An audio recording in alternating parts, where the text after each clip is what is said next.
Excuse me? Why is a stranger in here? This is absolutely ridiculous. Are you still trying to mooch off us? Leave all your money and get out now. My husband had just passed away, leaving me in a world of grief, and then out of nowhere my sister-in-law and her husband show up. All they could do was spit out these bitter words, painting me as an outsider and a moocher. I've had enough. Spending any more time with people like them is just draining. So I chose to leave the house without uttering a word. As for what the future holds for my sister-in-law and her husband, not a clue. My name's Natalie, a 35-year-old working housewife. Right now I live a peaceful life with my husband Billy and my mother-in-law Paulina.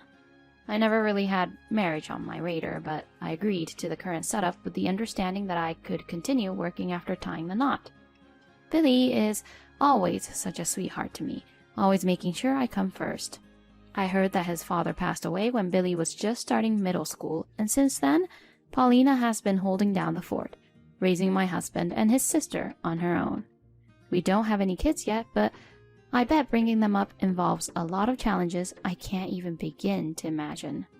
That's why I was worried about Paulina living on her own, so I proposed we should move in together after the wedding. Paulina, what do you think about living with us if you're okay with it? I'll be out during the day for work, so you'll have plenty of alone time like you're used to. Plus, isn't food always better when there are more people? Really? To be honest, living alone has been a bit lonely lately. And just like that, we decided to share a roof. My husband had been worried about his mom living by herself, but he had been bottling up his feelings, not sure if he should suggest we all live together. In the end, we realized neither of our current places were really suitable for the three of us, so we went all in and bought a brand new house and started our life together. We set up Paulina, who has weak legs, on the first floor, and we took the second floor as our bedroom. Living with her turned out to be way more comfortable than I had imagined, and it didn't stress me out one bit. In fact, she taught me how to cook, and even helped me with cleaning, which isn't really my strong suit. I was grateful for everything. Paulina, thank you so much for cooking for us every day, but don't push yourself too hard. We're going to be living like this for a long time, and if you burn yourself out now, it might be tough down the line. What are you saying? I'm living with you, so let me at least do this. If I don't, I'd feel like I'm freeloading, and I can't stand that. Our household was always filled with these lively exchanges between us. At first, my husband was nervous about potential mother-in-law and daughter-in-law disputes, but seeing us getting along so well, he was able to fully concentrate on his work without any worries. Natalie, thank you for getting along so well with my mom. I will work even harder to make you happy. Even though I already have all the happiness I need, he always makes such promises. I'm already over the moon with joy because I have you and your mom. If I got any greedier, I'm afraid I might jinx it. I hoped that these peaceful days would never end. That was my wish. But such peaceful and happy life didn't last long. About 6 months after we started living together, I noticed that Paulina was acting a bit off. Is something bothering you, Paulina? If you have any worries, I'm all ears. My mother-in-law, who was clearly feeling down, was hesitant at first, but after a while she started opening up. Well, Susan and Harry have started dropping by almost every day, and they said they were short on cash, so they took money from my purse, and they even raided the fridge. They're treating this house like their own. What? It turned out that my sister-in-law and her husband were making themselves at home during the day while my husband and I were at work.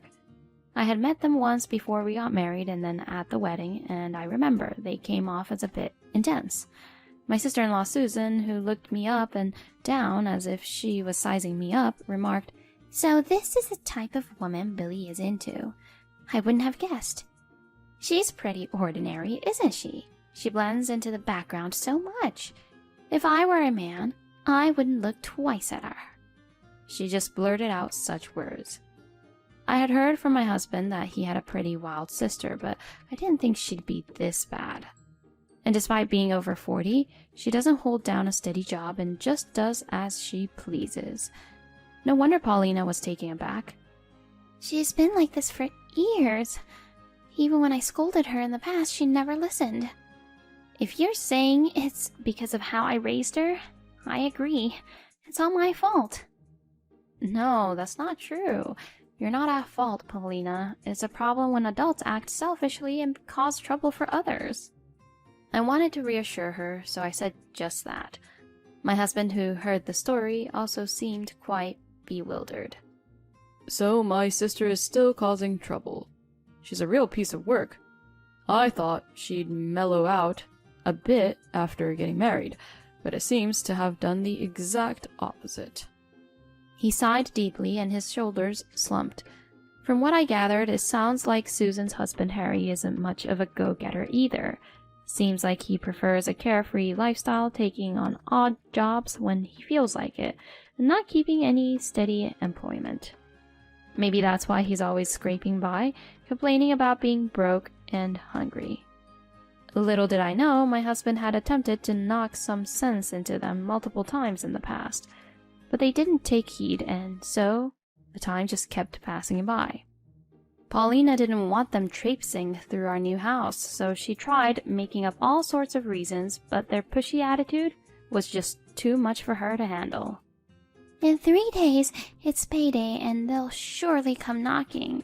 I really wish to stop them this time, she stated, wearing a stern expression that was unusual for her. My husband contemplated taking a day off to confront them, but sadly, he's buried in work at the moment. He's so swamped, he can hardly catch a break. So I'll stick around with you instead. Gotta be better than leaving you to deal with them alone, right? If they start yakking about money, I'll step up, I suggested. And so, we started to carefully strategize our response. Then right on cue, 3 days later, Payday Friday rolled around, and they strolled in as we were making lunch. Hey Mom, we're home. We're famished. Got anything good? Anything will do, just rustle up some lunch, okay? Wait, why is Natalie here? Are you supposed to be working? I took a day off to hang out with your mom. But hang on a second. You just said we're home like it's your place. That's a bit odd, don't you think? I couldn't hold back my frustration at their audacious behavior. It's super weird to barge in announcing we're home, isn't it? And then to have the gall to ask her to whip up a meal for them. Just knowing that they've been treating our home like their personal pantry while we're not around really grinds my gears. But no matter what I say, my brassy sister-in-law just brushes it off. She even has the cheek to fire back at me. What are you on about? Putting on airs. Remember where you stand. You're only living here because of my brother. You dare to speak to me like that? If you've got time to argue, you better start preparing our lunch. Her antics left me stunned, and Paulina looked completely dejected. After that, Susan did as she pleased, raided our fridge, and even walked out with a bag full of groceries. Familiarity shouldn't be an excuse for disrespect. This episode made me realize my sister-in-law and her husband completely missed that point. At least with me being present, they didn't broach the subject of money. That was a small consolation. When my husband got back from work and I briefed him on the day's events, he was seething. I'll set them straight. I won't let them run rampant anymore. I've reached my limit. His face was flushed with an unusual intensity. Paulina kept apologizing, saying, "I'm sorry for all the trouble." But I reassured her it wasn't her fault, and we discussed a bunch of things until we felt a bit better. Following that day, my husband put his foot down, and their uninvited visits ceased, and Paulina began to regain her usual spirit. Just when I thought we three could get back to our peaceful life, about a week later, I got a phone call at work. All right, I'm heading there right now. My thoughts just blanked out. Turns out my husband suddenly gripped his chest in pain at work and was rushed to the hospital. His coworkers said he was unconscious by the time he was transported, and they were giving him chest compressions. With my hands shaking and voice trembling, I quickly dialed Paulina. "Paulina, It's awful. Billy has... Billy? Alright, I'm hailing a cab right now and heading to the hospital. She was also quick to dash off to the hospital. We each jumped in a taxi and raced to the designated hospital. We agreed to meet up at the hospital's general info desk and were then escorted to the room. But by the time we got there, my husband had already passed away. The doc let us know that he seemed to have passed peacefully, as though he were asleep. He was already in cardiac arrest when he was brought in. We did everything we could, but I'm sorry. He had died from a sudden heart attack. We were stunned by the sudden turn of events. The only solace was that my husband's face looked peaceful, as if he was simply taking a nap. He looked ready to wake up at any moment and ask, "Good morning, what's for breakfast today?" He wore such a tranquil expression. While mourning my unexpectedly departed husband, Paulina and I got to work on the funeral arrangements. Many people from his workplace, along with friends and acquaintances, showed up to pay their respects. The warmth at the funeral made it clear how much he had touched people's lives. Everything was so chaotic, neither Paulina nor I had the time to grieve properly. As time wore on, we had to confront the harsh reality and ended up spending our days crying together. There were no issues in his regular checkup. It's such a shame. If I had paid more attention to his health, this might not have happened. What are you talking about? Natalie, you did more than anyone could have expected. She and I continued to lift each other up. I was struggling to bounce back and ended up taking a break from work, staying home for a while. But amidst all this, another unexpected incident happened. This was about a month after my husband's sudden passing. Unexpectedly, our doorbell rang, and Susan and her husband showed up. She looked at me and spat out, "Excuse me? Why is a stranger in here? This is absolutely ridiculous. Are you planning to mooch off us? Leave all your money and get out now." She just let that rip. I was totally taken aback. Even her husband chimed in. "You're not thinking of staying in this house, are you? You and Paulina are practically strangers. I think it's best if only blood relatives live together from now on. So please leave as soon as you can." That's what he told me. The next thing I know, a moving truck pulls up, and the couple declared they were moving in, laughing heartily. "We're excited about living here. Just us family." In the throes of mourning my late husband, they showed zero empathy, only seeking to evict me from the house. I couldn't let this slide.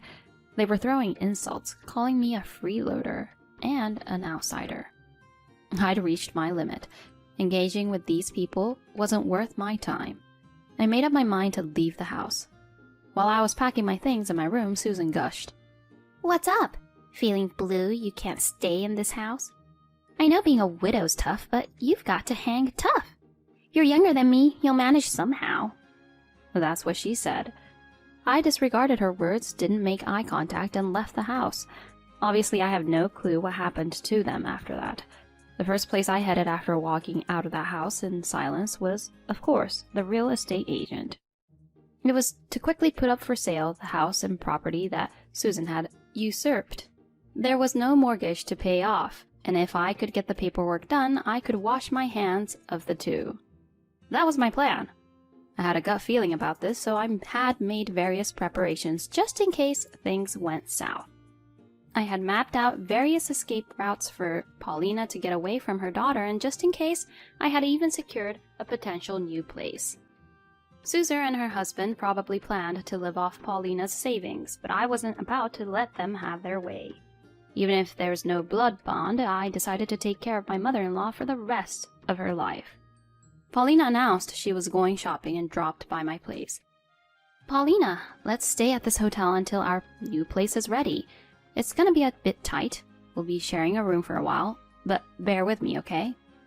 "I'm not worried about that, but do you think we'll be alright? Those kids might start tailing us again." She was visibly nervous, but I kept reassuring her. "Don't sweat it. I won't let them push us around anymore." Things were quiet for a while, but sure enough, about a month later, they contacted us in a flurry. "Hey, what's going on? We've been kicked out. This is Billy's house. No, it's in Mom's name, right? You can't just kick us out now." As anticipated, she was all shaken up. The counterattack finally begins here. Well, that house has been in my name since I bought it. I have no plans of living with you guys, and if I can't live there, there's no point in keeping the property, so I sold it. We've already found a buyer, and we're waiting for you guys to vacate, so please leave as soon as you can. When I broke the news in a composed tone, she was totally taken aback. But even if you suddenly tell us to leave, we have nowhere to go. We're unemployed, and we have debts. It's too harsh to just yank away our place to live. Excuse me? I was baffled by what she was saying. After all, she had thrown me out in the same manner just a month ago. But I was evicted from that house that day too. Remember? You said something like, "When will you stop mooching off other people?" But I left without a fuss, didn't I? Why don't you guys just check into a hotel or something? I'm telling you, we don't have any money. Where are you right now? You're with Mom, aren't you? Let me talk to her. Otherwise, we won't be able to survive. I don't know the extent of their debt, but judging by their desperation, I figured they must be significantly in the red and already being hounded by debt collectors. That's not our problem. If I may be so blunt, could you stop pestering Paulina? We're aware. You've nearly drained all of her savings. Please stay out of her lives from this point forward. How can you be so heartless? Susan, who was so brazen just a moment ago, must have realized the gravity of the situation after hearing my words. From there, the situation devolved into her crying like a toddler and starting to apologize. In a mix of frustration and compassion, Paulina let out a sigh and reluctantly began to address her daughter. Susan, if you think you can continue to lean on me, you're sorely mistaken. Remember using all of your dad's life insurance to pay off your debt? You promised you wouldn't repeat that, but you've hardly worked and gambled again, haven't you? I'm done. Don't ever reach out to me again. What? Mom! Don't say that. Don't be so harsh. We could hear her tear-choked voice on the other end of the line, but Paulina ended the call abruptly. Natalie, let's block her number. It'll be a nuisance if she keeps hounding us. She clearly doesn't intend to change her ways. So annoying. She vented her frustration. Paulina, who had previously been racked with fear and anxiety, now had a revitalized look on her face, maybe because she finally got to say what she needed to say. After that, when my sister-in-law realized that I had blocked her number, she went into overdrive trying to reach us. She called Paulina, tried to get through on my late husband's still active phone, and was relentless. Since we had zero intentions of handing over our new address and any further talks were just draining, both Paulina and I blocked her on WhatsApp and set our phones to reject her calls. Stubborn as she was, Susan even went to our relatives, broadcasting her woes left and right, pleading for financial help. However, all our relatives, clued in on her past gambling debts, seemed to have chosen to turn a deaf ear to her pleas. After being booted out, she and her husband found themselves without a roof over their heads. They resorted to day jobs to get by and spent their nights in a park until they could secure an apartment. They had been so high and mighty before, but look at them now. It's a sorry sight.